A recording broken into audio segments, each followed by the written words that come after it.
Hey guys, welcome to Brian's Man Cave.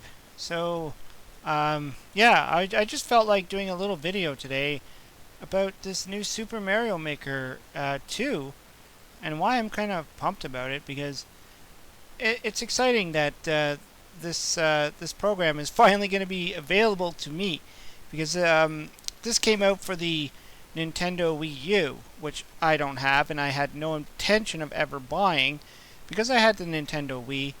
And I know it came out on the 3DS or whatever, like the little Game Boy thing, but I don't want to play something like this on a tiny little screen. I mean, that to me just seems a little bit, I don't know. I wouldn't want to do that.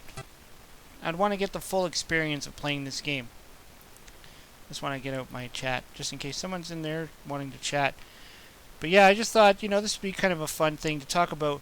What's so exciting about this? So, I watched a few videos. I didn't actually watch the initial video that got released from Nintendo about this game, but I watched Smash JT, and I've watched Dreamcast Guy do some videos on this, and just the things that they kind of talked about kind of sold me on this one. And, Smash JT, he was kind of talking about how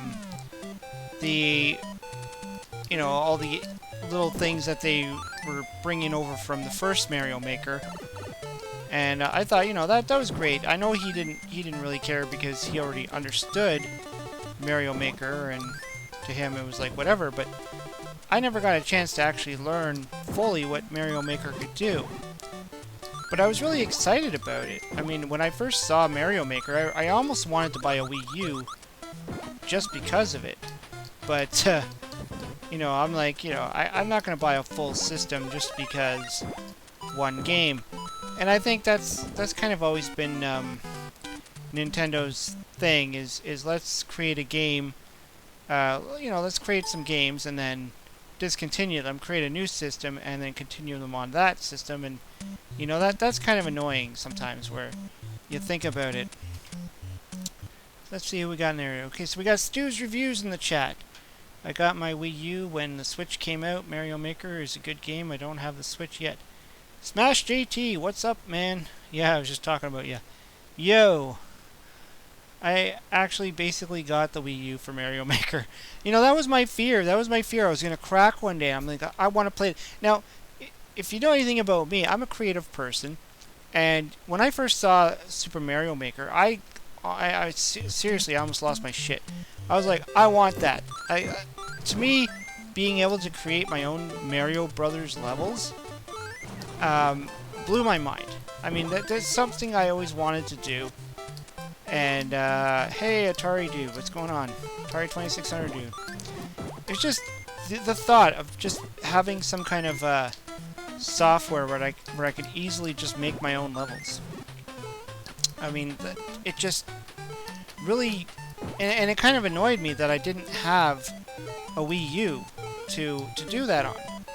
I was like, why couldn't they make it on the Wii or something, like, why on the Wii U? And I almost considered picking it up.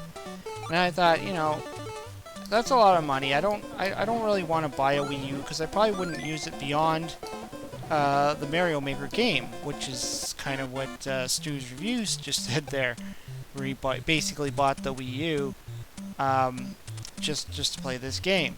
And so I was kind of worried about that. Smash JT saying, uploading my thoughts now, you make a good point, Brian. I assume everyone played the OG, and I should have... Yeah, well, that's the thing. I mean, I didn't spend a lot of time looking it up because at the time, I really had no intention of actually buying a Wii U.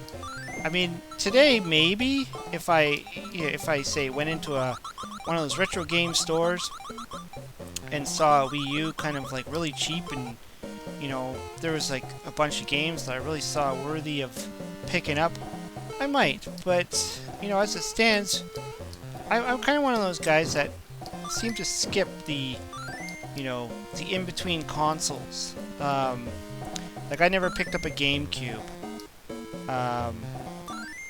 And you know, for the longest time, I wasn't even sure if I'd even pick up the N64 when I finally did. It was just the fact that it was on sale one day, and I just decided to grab it.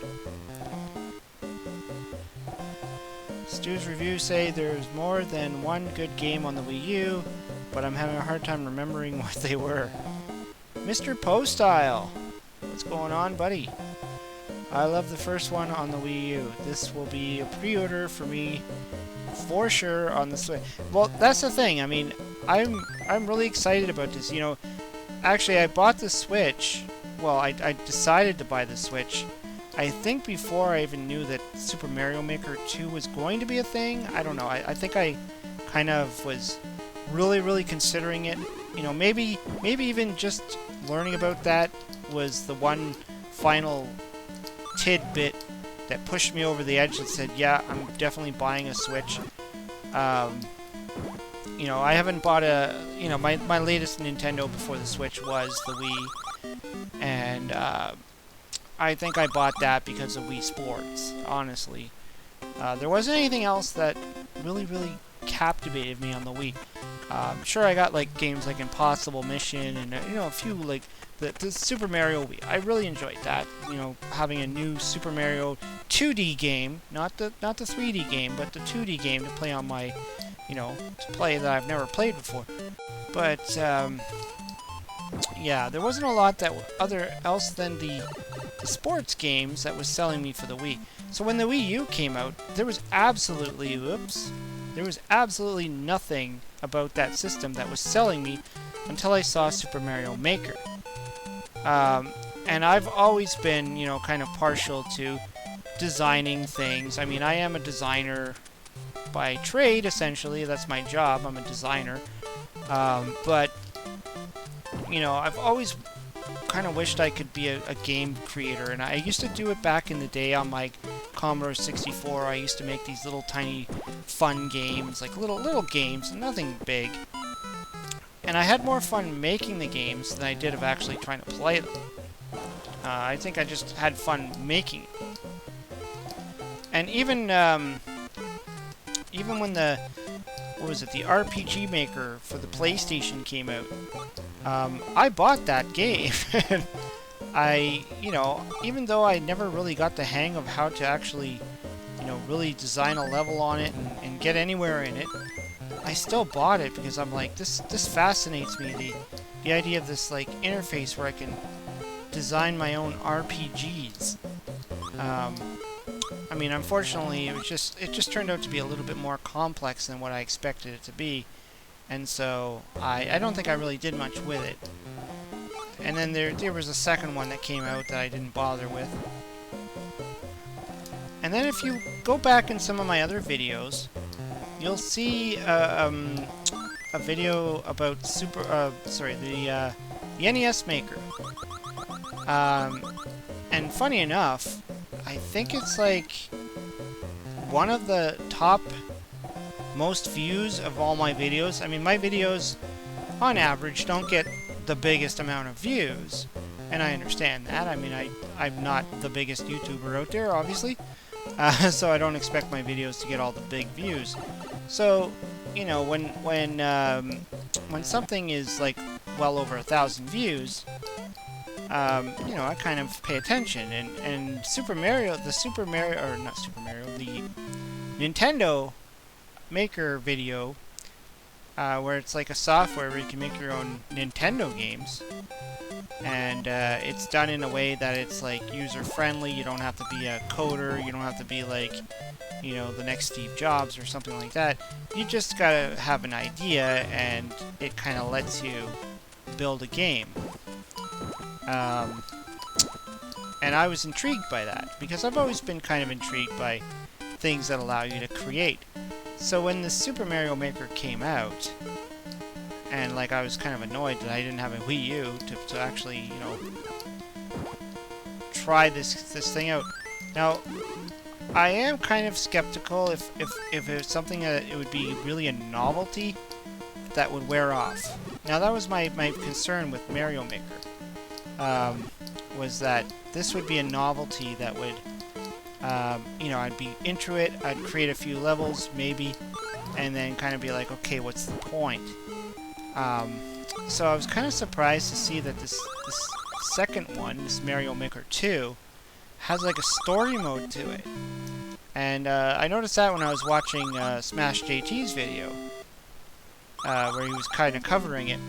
Unfortunately, I couldn't watch this live because this was happening while I was at work today. I literally got home from work and I saw all these videos on it, and I'm like, okay, I gotta catch up on this. Really kind of intrigued me.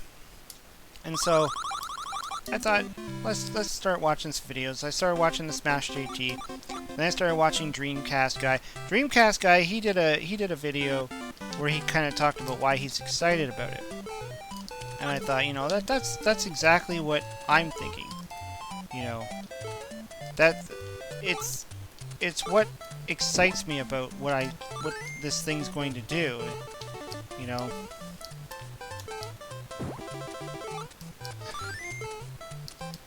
Work is no excuse. Yeah, exactly. I'm finding that a lot of the video game stuff does get released during work hours for me anyways in my time zone. So maybe I'm just unlucky. I remember when the first news about the Intellivision Amico broke and I was at work. I was just kind of like, you know, I had to race home to kind of do a video on it. I was so excited. And it was like, you know, I gotta get home. I was like driving in traffic and stuff.